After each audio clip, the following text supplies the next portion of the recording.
Judiciary के हवाले से जंग और जदल की एक और कहानी जन्म लेने वाली है। खौफ और खदशे के बादल खत्म होने की बजाय एक बार फिर आसे बनकर मंडलाना शुरू हो गए हैं। वरना चीफ जस्टिस के करीबी साथी एतजाज अहसन भरे बाजार में ये क्यों कहते? नाम इनिशिएट करने हैं जुडिशियल कमीशन ने। जुडिशियल कमीशन में प्राइमेसी है चीफ जस्टिस ऑफ पाकिस्तान को, नाम वहां से इनिशिएट होने। पार्लियामेंट्री कमेटी ने कोई अपनी तौर पे नाम नहीं देना, तो ये कहते हैं कि पॉलिटिसाइज हो जाएगी जुडिशरी। कैसे पॉलिटिसाइज हो जाएगी? और फिर वहां भी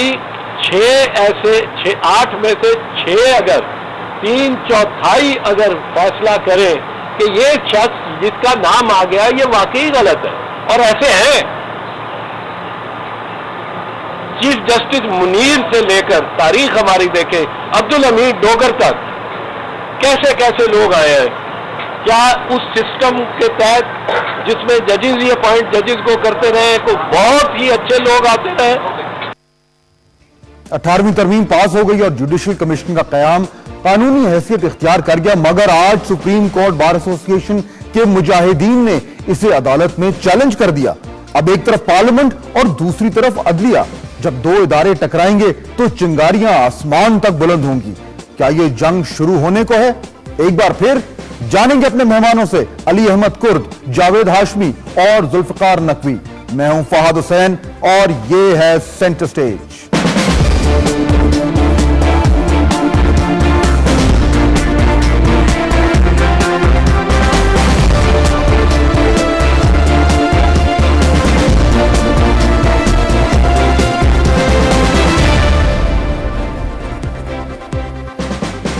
क्या एक बार फिर इदारों की जंग होने जा रही है?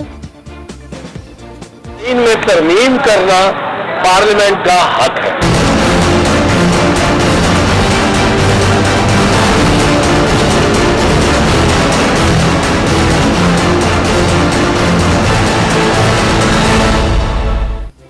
आज के प्रोग्राम में जानेंगे कि सूरत हाल क्या है और क्या अभी भी कोई इम्कान है कि ये जो काली घटाएं जो हमें नजर आ रही हैं ये छट सकें। हमारे साथ मौजूद है हमारे मेहमान, मैंने उनका तारुफ कराया है। जावेद हाशमी साहब PMLN के मरकजी रहनुमाएं हमें ज्वाइन कर रहे हैं। उनके साथ अली अहमद कुर्द साहब एक सदर हैं सुप्रीम कोर्ट बार एसोसिएशन के, और जुल्फकार नकवी साहब इस्लामाबाद से सदर हैं high court bar association Rawalpindi के, जो इस वक्त जुडिशियल कमीशन का जो कानून बना है उसके खिलाफ हैं। कुर्द साहब, बात आपसे शुरू करता हूं। बहुत शुक्रिया हमें अपने वक्त दिया। ये एकदम जो ये चैलेंज होना शुरू हो गया है, 18वीं तरमीम पास हो गई है, पूरा पार्लियामेंट ने एक इत्तफाक राय से उसे पास किया है, उसके बाद ये क्या तुक बनती है कि एक बार फिर उन मुर्दों को बाहर निकाला जाए और कहा जाए कि हम नहीं मानते?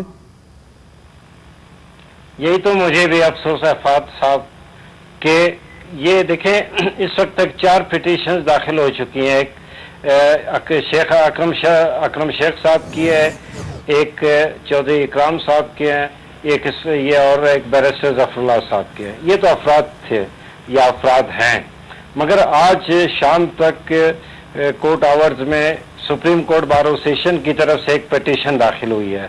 मतलब अब सुप्रीम कोर्ट बार एसोसिएशन खुद भी एक एज ए चैलेंजर के इस मतलब सुप्रीम कोर्ट में मौजूद है।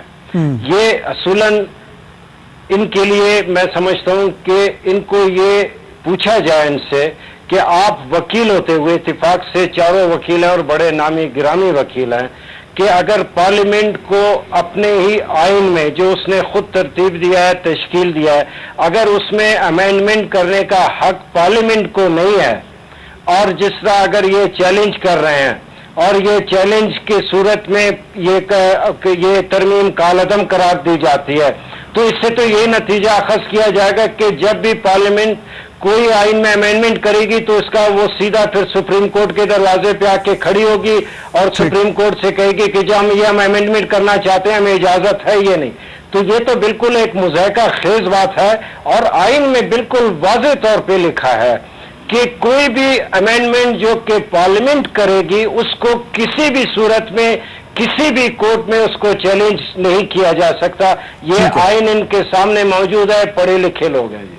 واضح ہے پڑھے لکھے لوگ ہیں. ان میں سے ایک پڑھے لکھے جن لوگوں کی آپ بات کریں ہمارے ساتھ موجود ہیں ذوالفقار نقوی صاحب. اس کے بعد میں ہاشمی صاحب کی طرف آتا ہوں. ذوالفقار نقوی صاحب کو لاجک سمجھائیں. ابھی آپ نے بات سنی جو علی احمد کرد صاحب نے کہی, آئین کا جو پارلیمنٹ کا دائرہ اختیار ہے اس میں کیوں گھسنا چاہ رہے ہیں آپ لوگ؟ فہد صاحب, میں علی احمد کرد صاحب کی بڑی رسپیکٹ کرتا ہوں, ہمارے محترم ہیں. اس میں کوئی کسی قسم کا ڈسپیوٹ نہیں ہے کہ جو پارلیمنٹ ہے اس کو آئین میں جو ہے وہ امینڈمنٹ کرنے کا کوئی اختیار نہیں ہے.